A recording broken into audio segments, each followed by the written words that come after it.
the importance of this concept, then the revenue monopoly power can also be determined. If the good is perfectly in elastic sense, goods are somewhat essential. Next one, ability to select relevant goods when imposing an indirect tax. This is for the government. The third one, it says if the government wants to collect more taxes, you see, they should charge larger tax.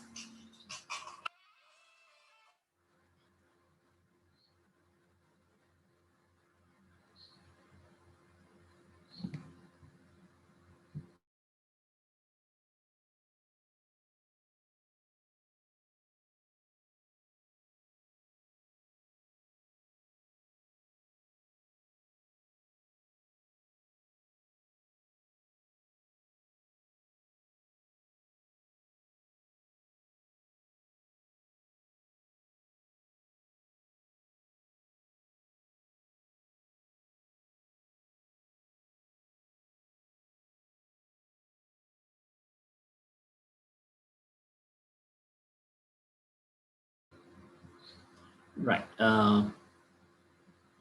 Importance of the item. The third one, the government wants to collect more taxes. If the government wants to collect more indirect taxes, necessarily government should impose,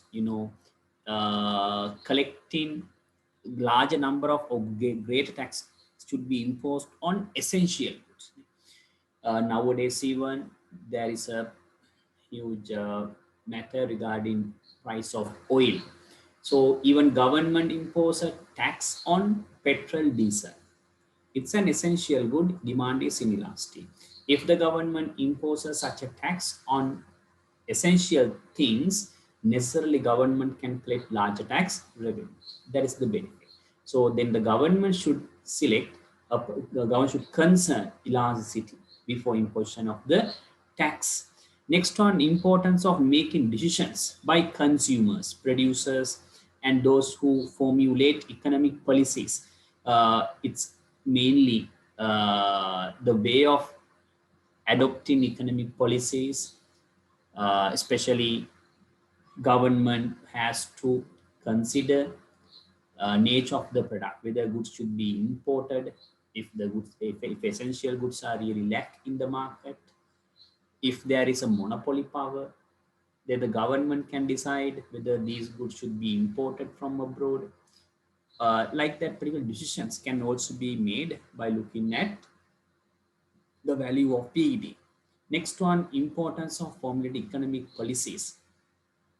Yes, the same thing. Economic policies. Maybe the government even uses policies. Early also there are taxes.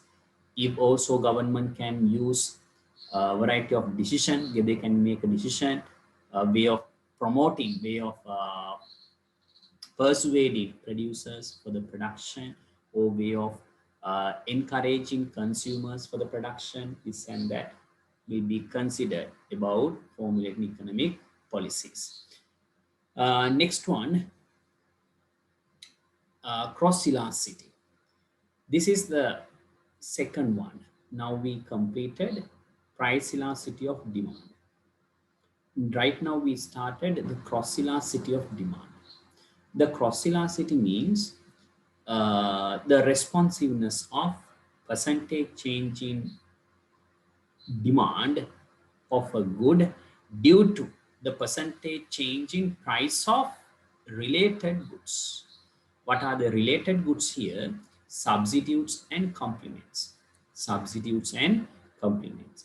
If the price of these goods are changed, I mean substitutes and the complement, the demand of the good can also be changed.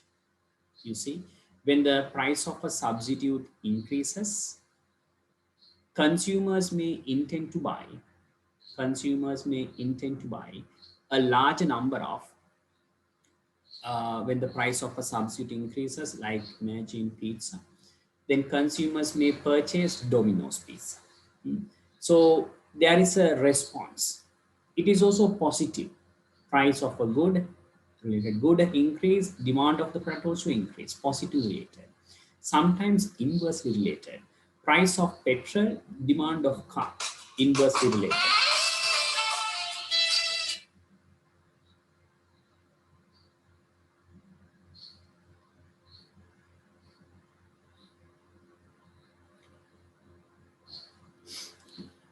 Uh, right. So then I added such a change over here. It says considering two related goods, how sensitivity, the percentage change in quantity demanded of a good when the price of a related good change by a percentage is measured by cross elasticity of demand.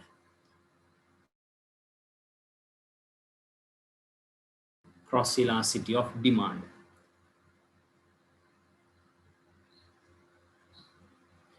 So then we concentrate here percentage change in price of another good due to the change in, then there is a percentage change in price of a related good, maybe price of a substitute or complement.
Right. So the cross elasticity concerning two related goods, how sensitivity, the change in change in the quantity demand of a good when the price of related good changes by 1% is measured by cross elasticity of demand.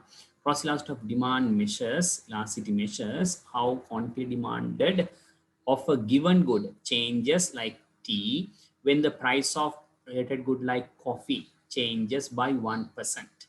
The cross elasticity can be measured as follows. You see, cross elasticity of demand means percentage change in quantity demand of a one good due to, the change in price of related goods.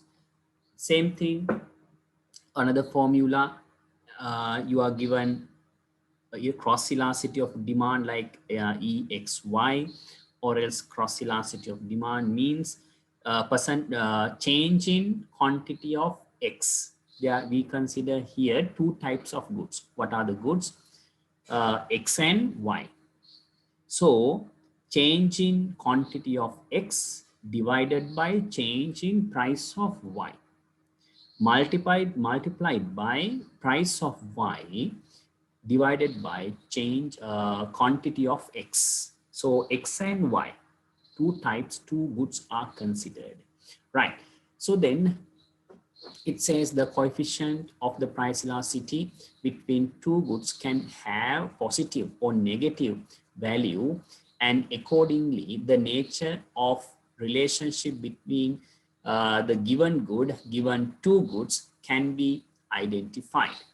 If the coefficient of cross elasticity between two goods has a positive value, then the relationship between quantity demand of given good and the price of the related good is positive, and therefore two goods have to be considered as substitute. What does that mean? If the price of a related good increases, demand of the good will also rise. Then such directions are positive. One increases, other one also increases. That's why positive value.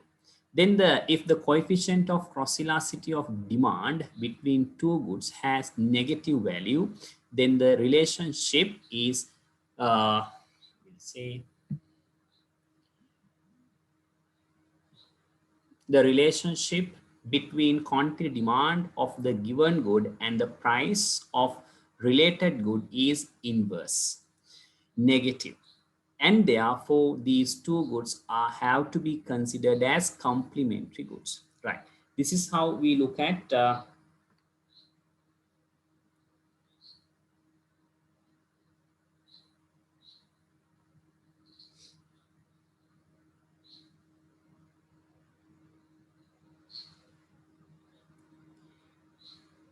so we concentrate complementary goods and the substitute goods by looking at elasticity.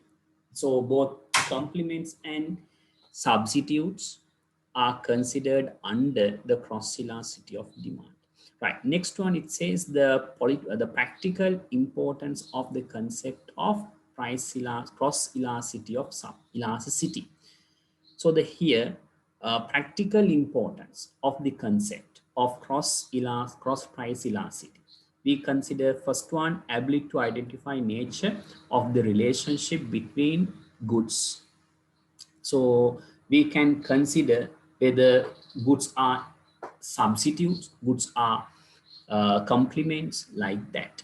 Next one, ability to determine the level of competition that exists between goods, even possible. If the goods are substitutes, we can calculate the value. If the value is somewhat great, that means elastic, right? Then another set of goods, we can say such competition is greater. Mm. So the competition can also be measured by looking at cross elasticity of demand. Next one, ability to forecast change in relative demand for goods and services. Relative demand over here, as the price of a good changes, related good changes, the demand of the product can also be changed. It will be considered over there. Right. This is the cross elasticity and price elasticity. So we have, as I told you, four elasticities. One is price, cross elasticity, income elasticity, and price elasticity of supply. Right. Right now, we are going to start income elasticity of demand. Over here, we calculate income elasticity. Earlier, under the price elasticity, two variables are price and the quantity demand. Under the cross elasticity, variables are quantity demand or demand of the good and price of related goods. So income elasticity of demand, variables are income and the demand. Income and the demand. So income elasticity of demand measure such a response. So change in demand due to the percentage change in income. Right. So I added income elasticity of demand measures how quantity demand of a particular good changes relative to change in income levels of consumers when all other factors that influence demand of the given good remains constant. It measures the percentage change in quantity demanded of a good resulting from 1% change in income of consumers when all the other factors remain constant. So it says, therefore, the income elasticity coefficient can be calculated by dividing percentage change in quantity demanded of a good by percentage change in income level. So the formula you are given here, percentage change in income and percentage change in demand If not, we can use another formula. It says in here YED, delta Q over delta Y into Y over Q. This is how we classify income elasticity of demand.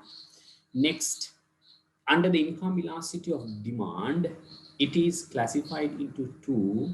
One is normal good, other one is inferior good. Normal good means as the income increases, demand also increases and vice versa. What does that mean? Income and the demand is positively related under the normal goods. So we classified goods, next we can say substitutes and complementary goods. Right now we classify goods into two: normal goods and inferior goods. Normal goods and inferior. In here, normal goods are goods, there is a positive relationship between income and the demand. Inferior means there is an inverse relationship or is a negative relationship between income and the demand. Right. So first of all, normal goods, the coefficient of income elasticity takes positive value when there is a positive relationship between change in level of income and the change in demand for a good. And here both the change in income and change in demand of the good move in the same direction. When the income level of consumers increases, demand for normal goods also increases. Uh, actually, normal goods means things what we purchase generally, maybe food items, maybe home appliances. As our income increases, we will buy. That's how we behave generally. So the goods sometimes can be classified, these normal goods, into two even: luxurious and necessities. As I told you, foodstuffs, what we purchase, it is necessities. As the income increases, we will also increase the demand, but less than the proportionate increase in income. Why? When, when the income increases, we do not buy much. When you take an example like foodstuffs for the daily needs, you buy, uh, you have to cook, mm, you have to prepare your own meals, then you should have uh, relevant stuffs at the kitchen. So you, even though your income increases, you do not buy lot, you anyways increase but little. That's why demand is somewhat inelastic. Necessities. When we come to home appliances, maybe television, radio, mobile phone, laptops, furniture, these are luxurious stuffs. As the income increases, you buy a lot. Then the demand is said to be elastic. So normal goods once again into two types, as I told you, necessities and luxuries. The items that have positive income elasticity are again categorized into two based on the value income elasticity coefficient of respective goods. These are classified as necessities and luxuries. The goods whose resultant percentage change in quantity demand is greater than the percentage change in income level of people are categorized as luxurious. The income elasticity coefficient of such goods is greater than 1. Greater than 1.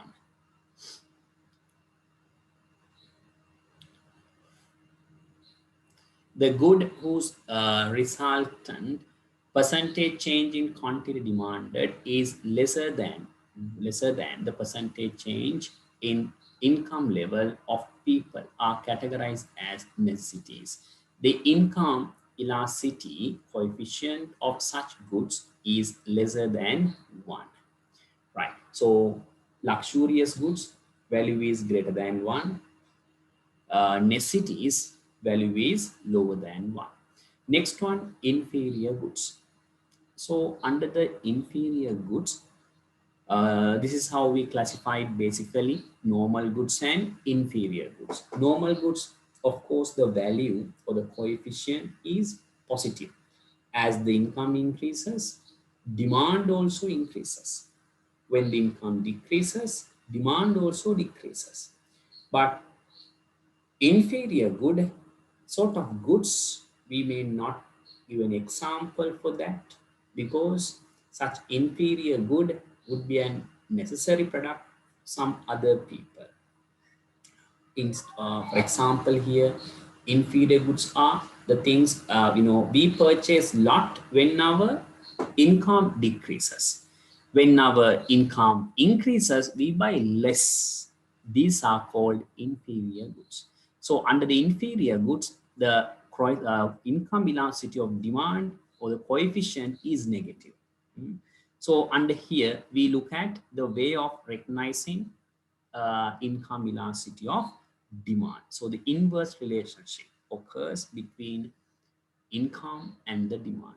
For example, if someone is having a car, let's say a Maruti car, if the income increases, he may switch to some quality car, maybe somewhat in Japan, or else more luxurious one. If the income increases further, he will buy Mercedes Benz or BMW based on the income. When he look at his income and the demand for Maruti car, likely to be inferior. Right now, he doesn't like it. In other words, demand decrease as the income rises. But we can't say always such a car is an inferior, because it depends on person's perspective. If the sometimes people will buy such a good as a necessary one. It is a necessary for someone, but it can be a inferior for others. It depends on people's income. Right. Then this is how we consider the price elasticity of demand, price elasticity of income elasticity of demand, and cross elasticity of demand. After this, we have to consider the price elasticity of supply. So as a last one, elasticity of supply. Right. So I will explain what is meant by price elasticity of supply. Earlier we considered price elasticity of demand. Then we look at the responsiveness of percentage change in quantity demand due to the percentage change in price.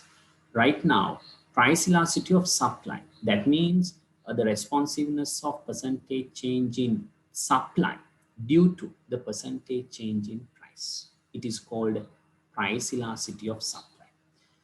Right. So then, way of calculating price elasticity of supply as same: point elasticity of supply and the arc elasticity of supply. I will take an example over here.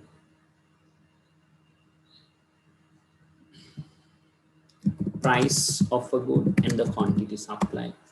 Price of a good is 5, quantity supply is 100. When the price increases to 10, quantity supply will also increase to 150. So we will consider the percentage change. What is the percentage change in price? Percentage change in price. Of course, difference. Difference is 5 divided by original value into 100. Then the answer becomes 100%. Then the percentage change in quantity supply.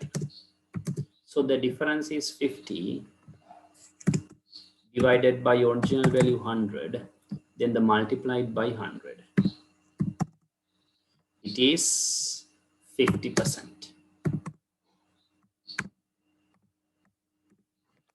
So the PES means price elasticity of supply.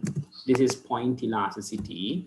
We considered the first one, then the 50% divided by 100%. So the answer is 0.5. 0.5. What does 0.5 represent? The responsiveness of percentage change in quantity supply is 0.5 due to 1% change in price, right? 1% change in price. So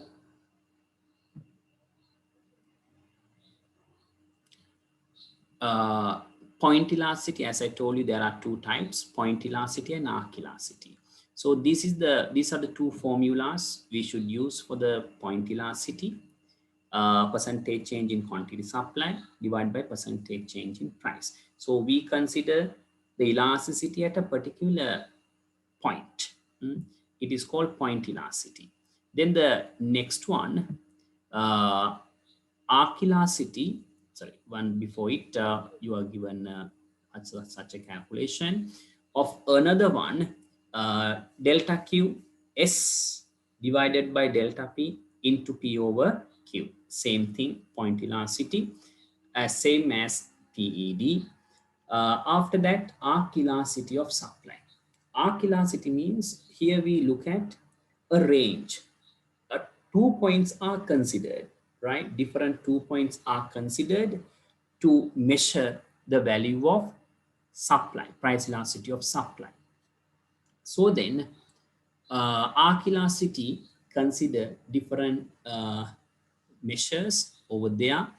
First of all, price elasticity of supply perfectly, inelastic supply, inelastic supply. Sorry, before it arc elasticity, I will show you. In the arc, under the arc elasticity, we consider the range, as I told you, delta Q over delta P into P1 plus P2 divided by Q1 plus Q2. As same as arc elasticity, we considered under price elasticity of demand. Here we calculate a PED at a particular range. Midpoint elasticity is considered. So then arc elasticity measures the elasticity between 2 points corresponding to two different prices of the given good using the midpoint. It measures the percentage change in quantity supplied resulting from a percentage change in price of the given good and calculates the value of elasticity over a certain area of supply curve. Right. After that, different types of the price elasticity of supply. Same thing. Earlier also we considered number of elasticities, perfectly inelastic, inelastic, unitary, elastic, perfectly elastic. From 0 to infinity. 0 less than 1, 1 greater than 1, and infinity. So the value of the PES or the coefficient of PES can be categorized under 5 types. First one, perfectly inelastic, means the quantity supply does not change at all even though price increases or decreases. It is called perfectly price inelastic. Mm. So the changes in the price does not influence its quantity supply. So no response means value of PS should be 0. Right, you are given that when the quantity supplied of a good does not change as a result of the change in price of the given good, and then the nature of supply is supply of the said good is perfectly inelastic. The elasticity coefficient of the perfectly inelastic supply curve is 0. The supply curve is straight line parallel to the vertical axis. Right, it is over there. So you can see Even though price increases, quantity supply remains the same, vertical, then the value of PS is 0, same as demand. Then the next one, inelastic supply. What does that mean? The percentage change in quantity supply is lower than the percentage change in price. When you look at this table, price change by 20%, quantity change by 10%. Then 10% divided by 20% means 0.5. The responsiveness of percentage change in quantity supply 0.5 due to 1% change in price. So it is called inelastic supply. So the supply curve slopes upward and the curve begins from the quantity axis. It says the resultant percentage change in supplied is less than the percentage change in given good. Then the supply of the given good is price inelastic and the value of the coefficient is less than 1. The supply curve begins from the quantity axis and moves upward from left to right. Moves upward from left to right. Then the third one, unitary supply. What does unitary supply represent? The percentage change in quantity supply is exactly equal to the percentage change in price. You see, if the price increases by 10%, quantity supply also increased by 10%.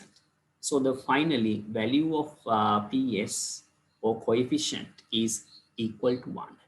Right? It says if 1% change in price of a good changes quantity supply of that good by the percent 1%, the when the percentage change in price and the resultant percentage change in quantity supplied is the same, then the given good has unitary elastic supply. The elasticity coefficient is equivalent to 1. Here, the supply curve begins from the origin and move upwards from left to right, not this right, left to right. Uh, so in this case, the curve begins from the origin. It's like this. Unitary means the curve begins from the origin.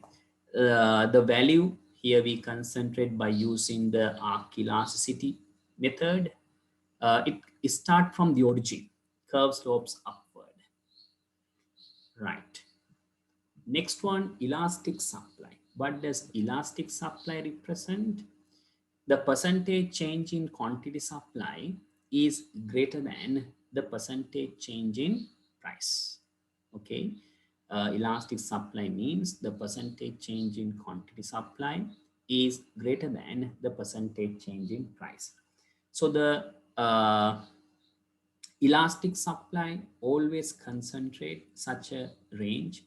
When the price changes, quantity supply can also be changed, but greater. That's why value of PES is greater than 1.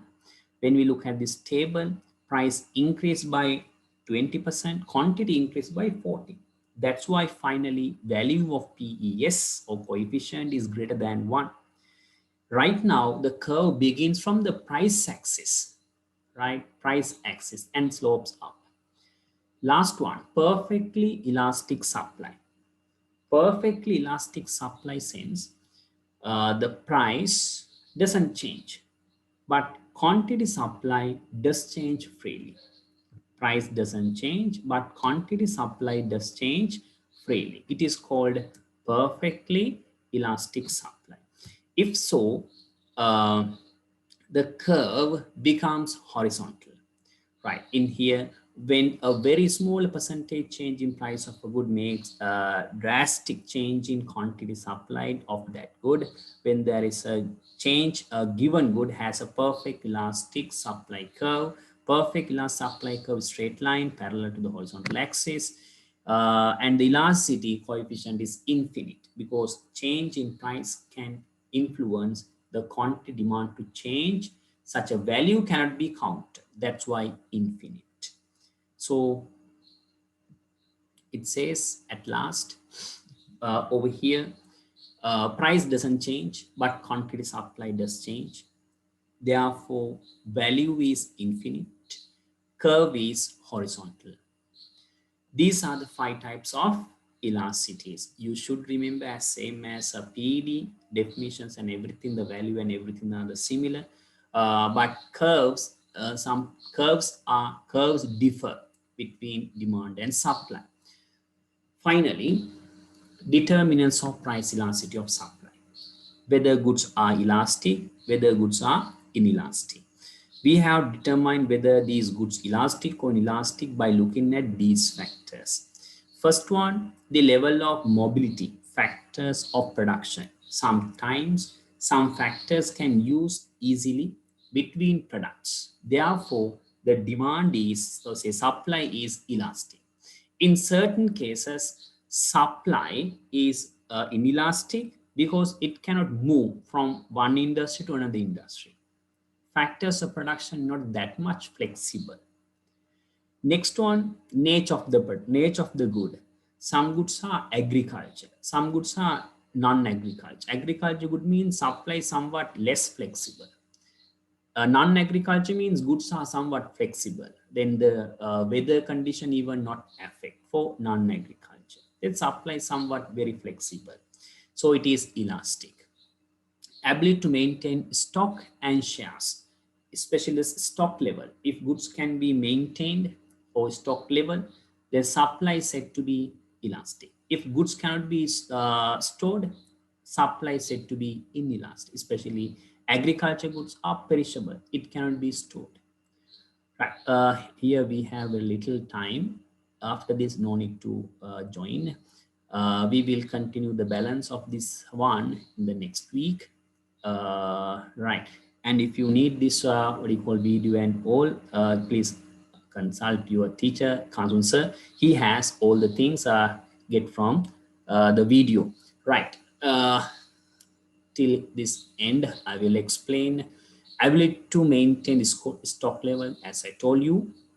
Next one, time required to change the supply in response to change in the price of the given good. When the supply, of course, can change, right? But some goods are gift